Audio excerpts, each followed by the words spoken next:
ગુજરાતીના અહેવાલની ફરી એક વખત ધારદાર અસર જોવા મળી છે। દેવભૂમિ દ્વારકા જિલ્લાના ખંભાળિયામાં કેનેડી બ્રિજ આવેલું છે અને આ બ્રિજ જર્જરિત થતા વાહન વ્યવહાર માટે લગભગ 2 વર્ષથી તેને બંધ કરવામાં આવ્યો હતો અને નદીના પટમાં કાચું ડાયવર્ઝન આપવામાં આવ્યું હતું। કાચા ડાયવર્ઝન પરથી રોજ અનેક વાહનો પસાર થતા હતા। કાચા ડાયવર્ઝનમાં વાહનો પણ ફસાતા હતા અને જેના કારણે ટ્રાફિક જામની પણ સમસ્યા સર્જાતી હતી, જેથી રાહદારીઓ ભારે હાલાકીનો સામનો કરી રહ્યા હતા। આ અંગે ન્યૂઝ 18 ગુજરાતીએ થોડા દિવસો પહેલા જ એક અહેવાલ રજૂ કર્યો હતો। ન્યૂઝ 18 ગુજરાતીના અહેવાલ બાદ તંત્ર સફાળું જાગ્યું અને લગભગ 80 થી 90 લાખના ખર્ચે પુલની બાજુમાં પાક્કું ડાયવર્ઝન બનાવવાની કામગીરી હાથ ધરાઈ। ખંભાળિયાના સ્થાનિકોએ પણ ન્યૂઝ 18 ગુજરાતીનો આભાર માન્યો। ખંભાળિયામાં ખામનાથ મહાદેવના મંદિર પાસે ગઈ નદી ઉપર જે કેનેડી પુલ હતો તે બંધ કરી દેવામાં આવ્યો છે 2 વર્ષથી અને પબ્લિકને બહુ તકલીફ પડતી। દેવભૂમિ દ્વારકા જિલ્લાના મુખ્ય મથક જામ ખંભાળિયામાં ન્યૂઝ 18 ગુજરાતીના અહેવાલની ફરી અસર જોવા મળી રહી છે। હું આપને સીધા દ્રશ્યો બતાવવાની કોશિશ કરીશ।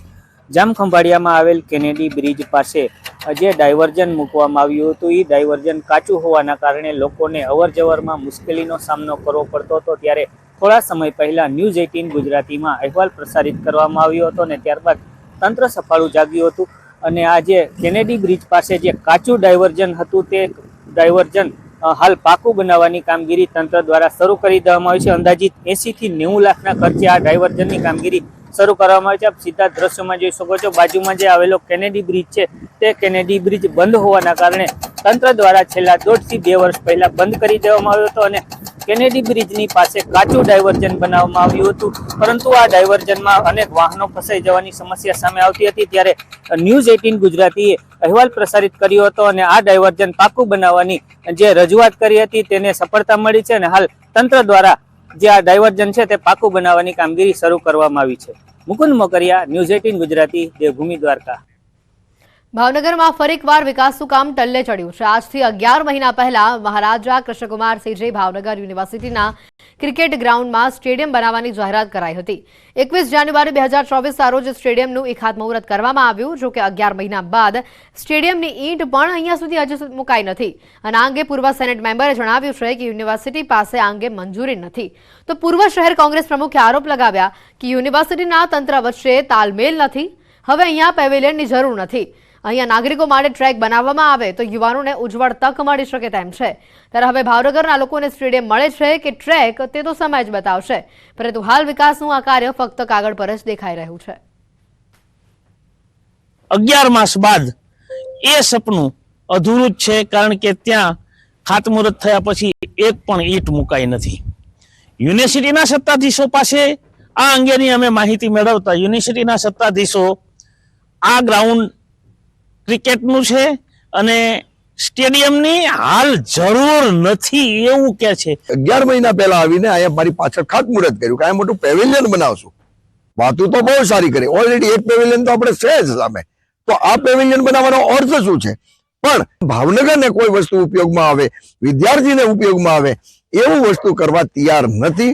એટલા માટે અમે પણ કોંગ્રેસ પક્ષ એમ કહીએ છીએ કે બાળકોના હિતમાં, ભાવનગર યુનિવર્સિટીમાં જે વિદ્યાર્થી ભણે છે એના હિતમાં, એને ઉપયોગી થાય એવી વસ્તુ આપણે કરવી પડે।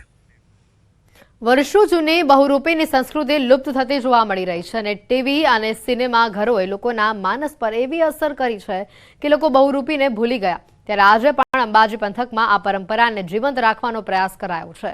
મૂળ રાજસ્થાનના પાલી જિલ્લામાં વસતા લોકો અલગ અલગ વેશભૂષા કરી લોકોને મનોરંજન આપી રહ્યા છે અને આ વેશભૂષા બાદ લોકો દ્વારા જે દાન દક્ષિણા મળે છે તેનાથી પોતાનું તેઓ ગુજરાન ચલાવી રહ્યા છે। સિરિયલોમાં આવતા લોકોના પાત્રો ભજવી લોકોનું મનોરંજન તેઓ કરતા જોવા મળે છે। सर बरसों से आ रहा है परंपराओं से अंबाजी शहर में और 10-15 दिन का अपना कार्यक्रम होता है। पुलिस स्टेशन से परमिशन लेकर के अपना वेशभूषा बनाते हैं, लोगों का मनोरंजन करते हैं। ये जब छुट्टियां पड़ती हैं सर, बहरूपे लोग आते हैं, अपना मनोरंजन करके लोगों का दिल बहलाते हैं, लोगों का मनोरंजन करते हैं सर। और ये परंपराओं से चलती हुई आ रही है बहरूपिया कला सर है। ગાંધીનગરમાં મુખ્યમંત્રીની અધ્યક્ષતામાં કલેક્ટર્સ અને ડીડીઓની બેઠક મળી। તમામ જિલ્લા કલેક્ટર ડીડીઓ સાથે કોન્ફરન્સ યોજાઈ, જેમાં કાયદામાં સુસંગતતા રહે તેના પર મુખ્યમંત્રીએ ભાર મૂક્યો। યોજનાકીય માહિતીની સમીક્ષા કરવામાં આવી, સૂચનો પણ લેવામાં આવ્યા. નિર્મળ ગુજરાત યોજના, નલ સે જલ તેમજ સ્વામિત્વ યોજનામાં અપાતા પ્રોપર્ટી કાર્ડ પ્રક્રિયાની ખાસ સમીક્ષા કરવામાં આવી અને સાથે જ લોકો સુધી યોજનાઓની માહિતી પહોંચાડવાની રણનીતિ અંગે પણ ચર્ચા કરવામાં આવી. પીએમ વિશ્વકર્મા યોજનામાં બેંક સાથે સંકલન અને ઝુંબેશ અંગે પણ ચર્ચા કરવામાં આવી. સાથે જ આગામી સમયમાં ગામતળ નીમ કરીને લોકોને પ્લોટ આપવા ખાસ ડ્રાઈવ શરૂ કરાશે. હવેથી દર 3 મહિને આ પ્રકારે રિવ્યુ બેઠક યોજવામાં આવે તેવો નિર્ણય કરાયો છે. એ પહેલા ગામતળ નીમ કરવા, કેમ કે હજી ઘણા બધા જિલ્લાઓમાં જે અત્યારે પ્રધાનમંત્રી આવાસ યોજના છે વગેરે, એના માટે લોકોને રહેઠાણ માટે પ્લોટોની જરૂરત છે, તો એની પણ ડિટેલ્ડ ચર્ચા કરવામાં આવી અને 2 મહિનામાં એક ઝુંબેશ તરીકે એક ડ્રાઈવ લઈને ગામતળ નીમ કરીને પ્લોટ્સ આપવા માટે પણ જે લોકોને આમાં યોજનામાં જે લક્ષ્યાંકો છે મુજબ કરવા માટેની પણ રિવ્યુ કરવામાં આવી. રાજકોટમાં રાજ્યના ડીજીપી વિકાસ સહાયના અધ્યક્ષ સ્થાને ડીજીઆઈજીની ક્રાઇમ કોન્ફરન્સ યોજાઈ. આ બેઠકમાં રાજ્યભરના ડીજે અને આઈજી હાજર રહ્યા હતા. રાજકોટ પોલીસ કમિશનર કચેરી ખાતે 4 મહાનગરોના સીપી અને 9 રેન્જના વડાઓ પાસેથી પોલીસની કામગીરી બાબતે ચર્ચા તેમજ સમીક્ષા કરવામાં આવી. કોન્ફરન્સમાં ગત મહિનાની કામગીરી બાબતે ચર્ચા કરાઈ. રાજ્યના ડીજીપી વિકાસ સહાયે કહ્યું કે ગુજરાત પોલીસની કામગીરીથી સંતુષ્ટ છું. વધુમાં કહ્યું કે પોલીસ સામે પણ સાયબર ક્રાઇમ, નાર્કોટિક્સ, શરીર સંબંધી આર્થિક બાબતોના ગુના સહિતના અનેક પડકારો છે. વધુમાં ડીજીપીએ કહ્યું કે ગત મહિનામાં 13 તુષ્કો અર્પણના 517 આયોજનો થયા, જેમાં રૂપિયા 47 કરોડના મુદ્દામાલ જે માલિકોને પરત આપવામાં આવ્યા. આજની આ ક્રાઇમ કોન્ફરન્સ જે હતી એમાં ગયા માસમાં જે અલગ અલગ એકમોમાં કામગીરી થઈ છે તેની સમીક્ષા કરવામાં આવી અને સમીક્ષા કર્યા પછી મને અંગત રીતે ગુજરાત પોલીસના વડા તરીકે ખૂબ આનંદ અને સંતોષ છે.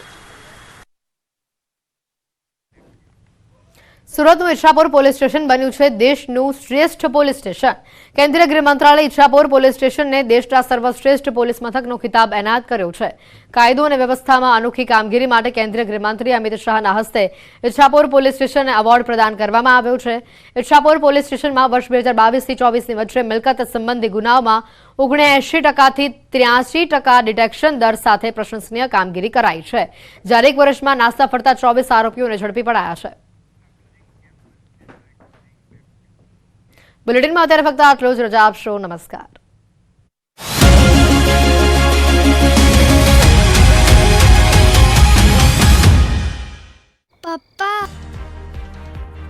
કાતિલ ઠંડીમાં ગુજરાત પર પડી શકે છે માવઠાનો માર. 3 થી 4 દિવસમાં પલટાઈ શકે છે વાતાવરણ. 25 થી 27 ડિસેમ્બર દરમિયાન અડધા ગુજરાત પર માવઠાનો ખતરો.